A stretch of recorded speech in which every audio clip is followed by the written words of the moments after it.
तो nephrotic syndrome क्या होता है, ये आज का हमारा टॉपिक है। देखें, नेफ्रोटिक सिंड्रोम।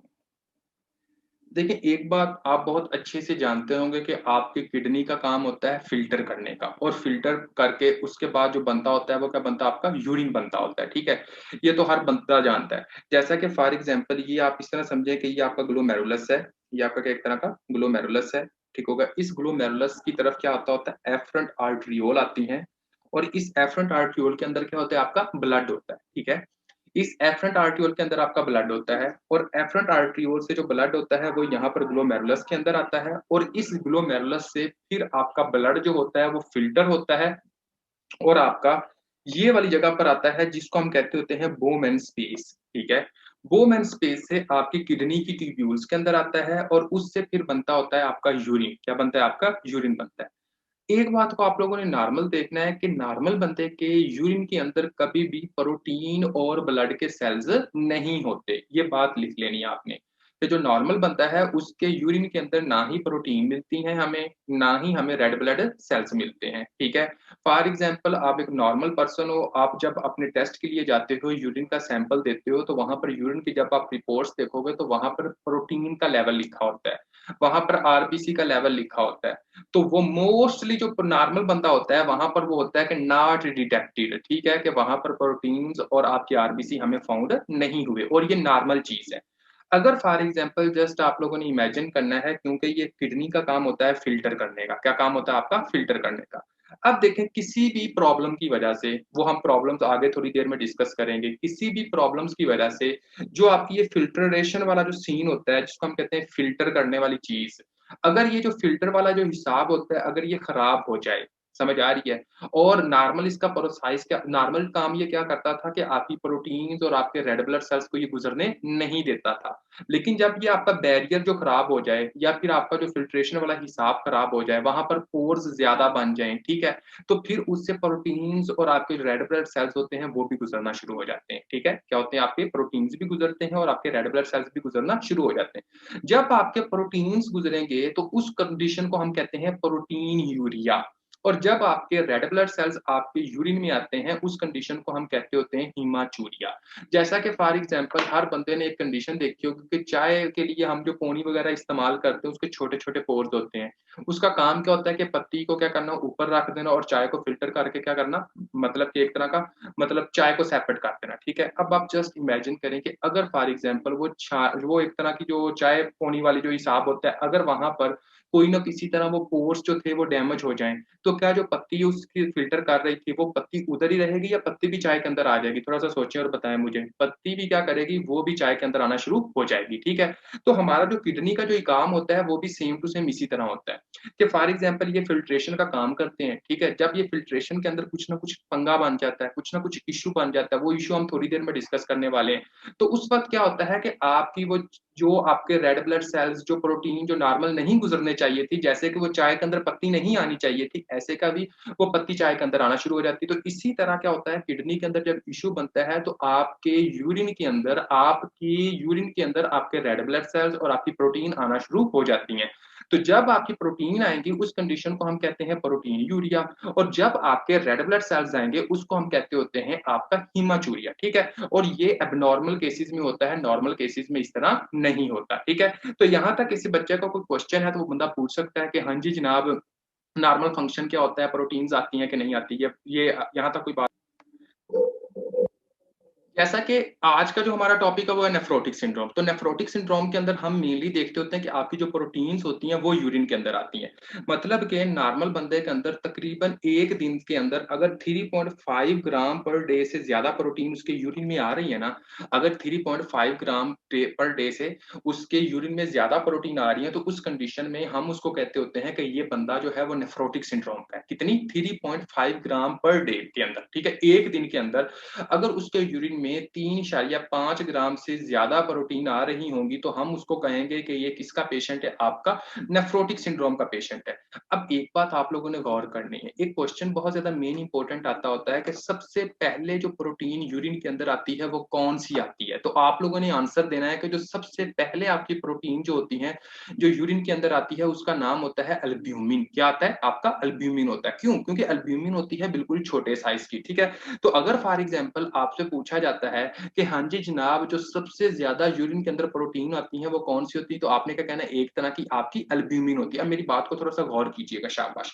जस्ट इमेजिन करें कि अगर फॉर एग्जांपल नेफ्रोटिक सिंड्रोम के अंदर एक बंदा है जिसके यूरिन के अंदर 3.5 ग्राम जो है उससे ज्यादा प्रोटीन आ रही है, और हमने देखा कि हाँ जी जनाब इस ये जो बंदा है इसको नेफ्रोटिक सिंड्रोम है, तो उसके अंदर अल्ब्यूमिन आएगी कि नहीं आएगी, उस प्रोटीन्स के अंदर अल्ब्यूमिन शामिल होगी कि नहीं होगी, पहले तो ये बताएं। अल्ब्यूमिन शामिल होगी। तो हम ये देख रहे हैं कि उस बंदे के अंदर जब प्रोटीन्स निकल रही हैं तो उसकी जो अल्ब्यूमिन है वो कहां जा रही है, उसके यूरिन के अंदर जा रही है, ठीक है। अब जब उसके अल्ब्यूमिन यूरिन के अंदर जा रही है तो उसके ब्लड के अंदर जो अल्ब्यूमिन है वो ज्यादा हो रही है या कम हो रही है, शाबाश बताएं। जो उसका ब्लड है उसके अंदर जो अल्ब्यूमिन है वो क्या हो रही है, कम हो रही है। क्यों? क्योंकि उसकी बॉडी से एक्सक्रीट हो रही है। तो एक बात तो हम लोगों को ये बात का पता होना चाहिए कि आपकी बॉडी के अंदर नॉर्मल अल्ब्यूमिन का काम क्या होता है, उसका फंक्शन क्या होता है, ठीक है। अब देखें जो अल्ब्यूमिन होता है ना, अल्ब्यूमिन का ये काम होता है कि फॉर एग्जांपल ये आपकी एक तरह की है ब्लड वेसल, ठीक है। ये आपकी क्या है, ब्लड वेसल है, और ये आपके क्या है, सेल्स है।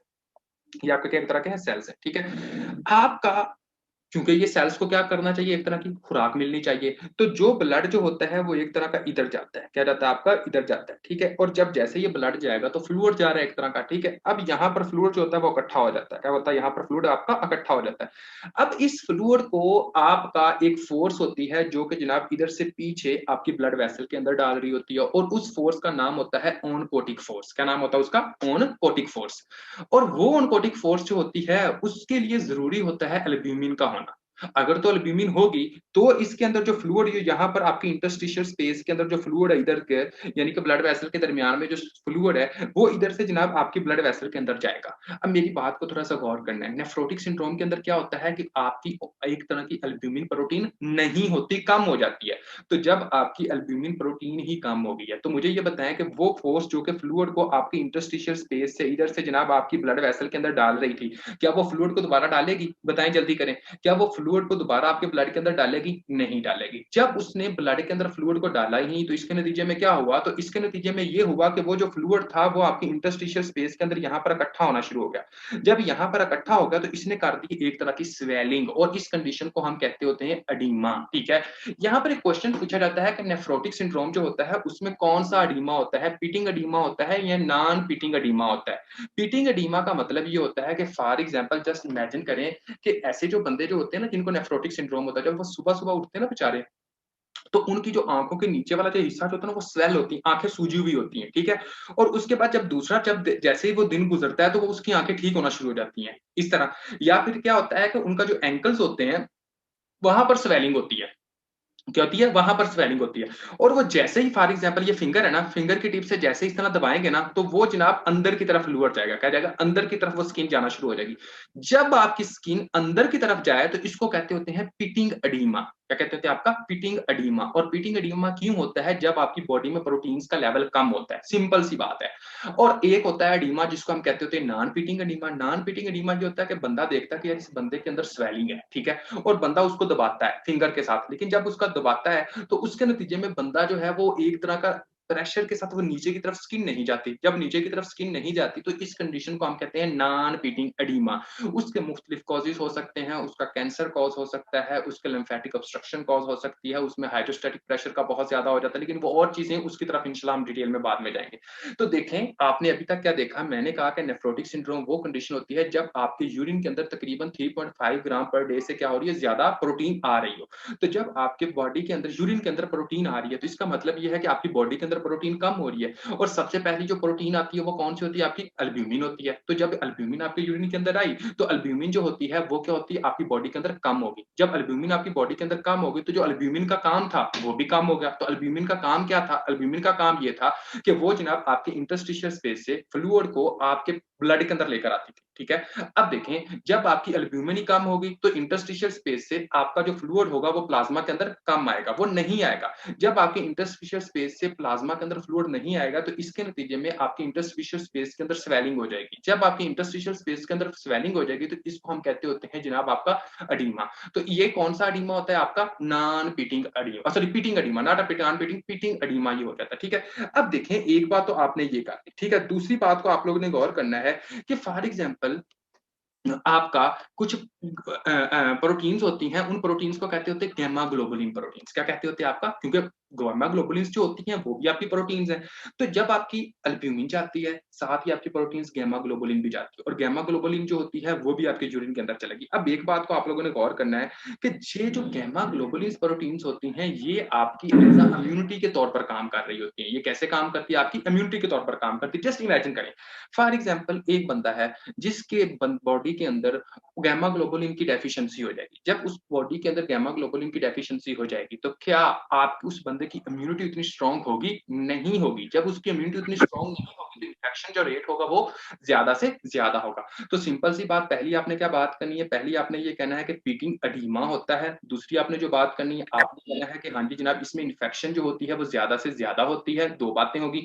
नंबर थर्ड हम आते हैं कि नंबर थर्ड इसमें क्या होता है। देखें, फॉर एग्जाम्पल आपकी एक प्रोटीन्स होती हैं जिसका नाम होता है एंटी थ्रम्बन 3। क्या नाम होता है आपका? एंटी थ्रम्बन 3। गौर करना है, ये आपकी प्रोटीन होती है जिसका नाम होता है एंटी थ्रम्बन 3।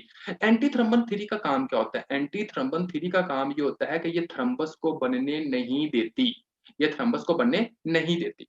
अब ये थ्रम्बस को बनने नहीं देगी, ठीक है। अगर फॉर एग्जाम्पल एक बंदा है जिसको नेफ्रोटिक सिंड्रोम है, ये प्रोटीन है, तो उस बंदे की प्रोटीन जो होगी ये यूरिन के अंदर जाएगी। जब ये यूरिन के अंदर जाएगी तो जनाब आपका क्या होगा कि एंटी थ्रम्बन 3 की डेफिशिएंसी हो जाएगी। जब एंटी थ्रम्बन 3 की डेफिशिएंसी हो गई तो एंटी थ्रम्बन 3 का काम क्या था? कि प्लेट थ्रम्बस बनने नहीं देना, यानी कि क्लॉट क्लॉट बनने नहीं देना। तो जब इसकी डेफिशिएंसी हो जाएगी तो क्लॉट बनेगा। जब आपका क्लॉट बनेगा तो इसको हम कहते होते हैं हाइपर कोआगुलेबल स्टेट। क्या कहते होते हैं आपका? Hypercoagulable state, coagulable state. ठीक हो गया। तो ये हो जाता है, हाइपर कोआगुलेबल स्टेट हो जाती है। अब हम एक और प्रोटीन होती है जिसकी डेफिशिएंसी हो सकती है, उस प्रोटीन को कहते होते हैं प्रोटीन सी एंड एस। क्या होता है आपका? प्रोटीन सी, मेनली प्रोटीन सी।